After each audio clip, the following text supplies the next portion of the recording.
welcome back to the Chevrolet exhibit here at SEMA. It's great to have you all here, and I'm really pleased to have just a terrific Chevrolet partner up here on the stage with us.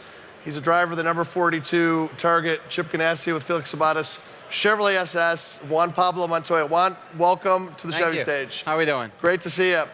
I know you were here earlier. You stepped out to our Chevy test track to give some of the SEMA members rides in a special car. What were you driving, and tell us a little bit about it. But we're driving the Corvette Stingray, first time for me in the car, and something was pretty cool. I'll tell you the truth, the old car was a lot. I was a big fan of the CR1, and what really amazed me is how much more it turns. Like, they had it in sport mode, and I put it in track mode. Oh, of course. Don't tell anybody. Don't tell the boss. Turn off the traction control. Don't tell the boss. Don't tell me that. Don't tell me that. And I scare the hell out of people, so it's fun. I love that. Well, that's great. Well, thanks for providing some hot laps. And the other thing, I'm thinking back a couple years ago, we had to do to our Milford Proving Grounds. Yep. We have a place called Milford Road Course, which is a 2.9 mile road course. We basically have replicated some of the most famous turns on famous racetracks around the world, put them right there in Milford, Michigan, in our Proving Grounds. You drove some of our top dealers on some hot laps in a Camaro, I think, right? Yeah, both. I've done CR1 and Camaro. CR1 and Camaro. So you had a chance to drive that course. How was the Camaro ZL1? Did you enjoy that? Yeah. I'll tell you the truth. When they told me I had to go, think about this. They tell you, okay, you got to go to Milford and you got to drive some dealers around. I'm like, oh, okay. And then when you get to Milford and you actually see where you got to drive and where you need to drive it, you go, okay, this is better. You know what? Our Proving Grounds in Michigan, 4,400 acres. We have just immense ability to test cars and trucks and crossovers and our engines. And within there, this 2.9 mile road course is phenomenal. We really only let top-level drivers get on this course. Obviously, I'm surprised you let me in. Yeah, I'm surprised. Yeah, no, you did a great job, and it's always great to have you at our Proving Grounds. Hey, I want to just take a pause here for a second and look back a little bit to some of your racing career. You raced in the Champ Car Series in open wheel racing. IndyCar, yeah. Tell us about a very special year in 1999. Yeah, I told you, IndyCar was very special for me in both years, 99 and 2000. I won the championship in 99, and I won the Indy 500 in 2000. Wow. So that was two really good years. And I would say so. And that followed by 6 years of Formula One. So it was great. Had a lot of wins there. Had a lot of success. Came to NASCAR. We had some success, not as much as we wanted. And as you know, and probably most of the people know here, is I'm going to IndyCars next year. And I'm going to be running with Roger Penske for the Penske team. So that's very exciting. And, Chevy Power. Chevy Power. We're running a 2.2 liter direct injected twin turbo V6. Really efficient, high revving, 12,000 RPMs. That'll be the power that will be with Juan in his car. So we're great. Really pleased you're going to be coming over the IndyCar side and running with Chevy. To think about, first of all, winning the Champ Car Championship, that's pretty special. Then when I think about winning the Indianapolis 500, what an incredible accomplishment. So few have done it. Many have tried it. What was that race like? You led a lot of laps in that race. Yeah, I believe I still got the record for most laps led. And the plan of the morning was, let's not try to lead too many laps. Let's just focus, be calm. And I'll tell you the truth, it's not like I was trying. We went out there. We had a really good car. And the first 25 laps, I stayed behind the guy leading, and we rode, and we got to some traffic. He made a mistake. I passed him, and just leading and run around. And wow. Yeah, it was a special. It was really weird because I remember they told me, Indy is very passionate about how they do things. When you go to to the speedway, it's a big deal, and they have their rules, and you have to do the rookie test. I never been in in the speedway or anything. So actually, the first time I did the speedway was in '99. I actually took a tour bus. You took a tour bus for your I went to the museum and they said, for remember how much it was. You can take the little tour bus around the track. I thought, that'd be cool. So why not look at the track and the tour bus? The tour bus, first lap, and you went on to win the Indianapolis 500. Yeah. What an accomplishment. You're going to have that accomplishment with you forever and ever. It's very special. You're on the Borg Warner Trophy, and we're so thrilled you're going to be coming back to IndyCar to race with Chevy, and let's give it another run. Well, I think being with Penske, such a great team, is probably, it's the team to be in open wheel. he had the most success. You know, he's got a ton of Indy wins. Yep. It's pretty hectic because when you walk into Penske, you got every trophy with the helmet of the driver of all the Indy 500s, and that's a big deal for Roger. And I've won it there. I beat them, and to be with them this year, you know, in the coming year, and have the opportunity to win it again, and I think we got a hell of a chance. You know, something that is very exciting by all these years of NASCAR, it's when you're open wheel, you know this much. When you do NASCAR, you know this much. But if I've done both, the amount of knowledge that I have and understanding of the car is a lot greater. And that, I think, is going to play a big part. Yeah. Juan does an amazing job. I have a chance to listen on the radio at many of the races he's in. I listen to a lot of our drivers. Does a great job of giving feedback to the engineers. That's so critical in every racing series. And so we're thrilled you're going to be on Team Chevy next year. Listen, I just want to talk a little bit about 2010 Watkins Glen, a special time for you and for us. What was that race like at Watkins Glen in NASCAR running with Chevy? Well, that was our first win with Chevy for the team, and it was very special. You know, we were so close so many times. We threw away so many wins and go there and actually get the job done.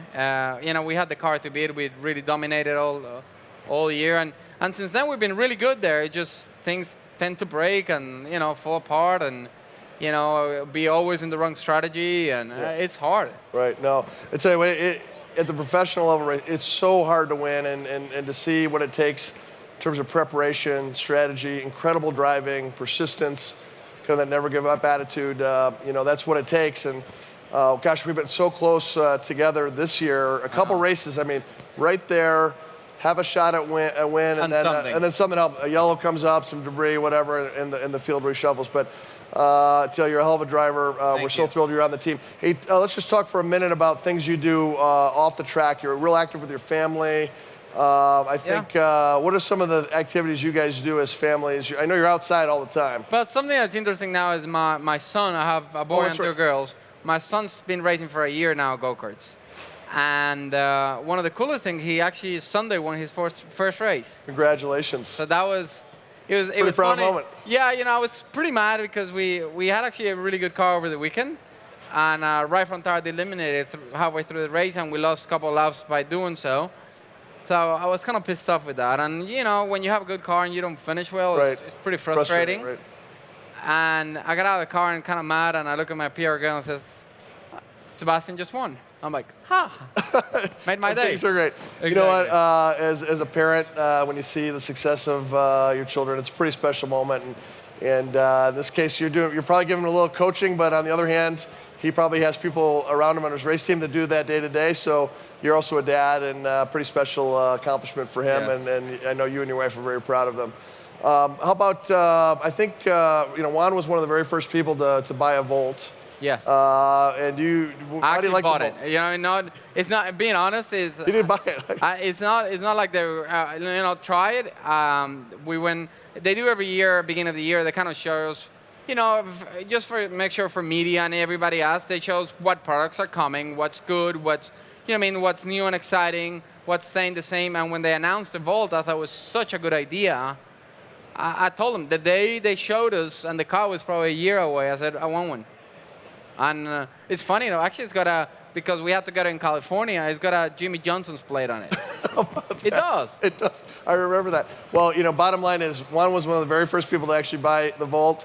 And thank you for doing that. And I tell you, the Volt's fantastic. You get about 35 miles of nominal range on the battery. And then if you don't have time to recharge, the onboard generator kicks in to give you another 300 miles of range or so.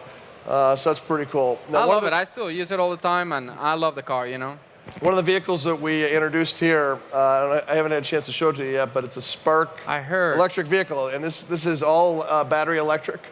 So there's no onboard generator here, but it has 82 miles of nominal range on the battery. We got with our performance engineers, and they created a performance calibration. And it has one of these military flip switches where you flip the safety up, and you basically enact the performance cal. And this car goes 0 to 60 in 7.1 seconds, which is a half a second faster than the stock car. So a really fun car to drive. We put drag radials on it.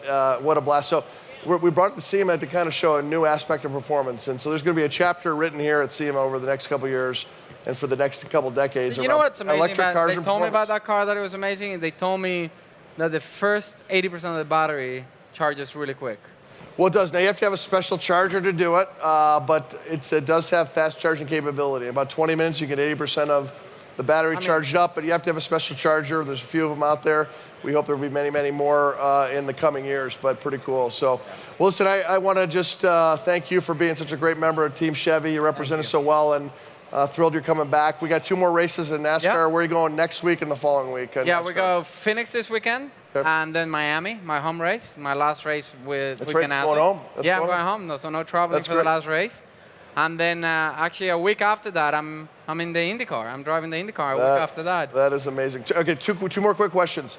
Phoenix, let's tell our viewers and everybody here at SEMA some of the attributes of that track that are unique from your perspective. When you're driving the Chevrolet SS, what are the things that track brings that are unique?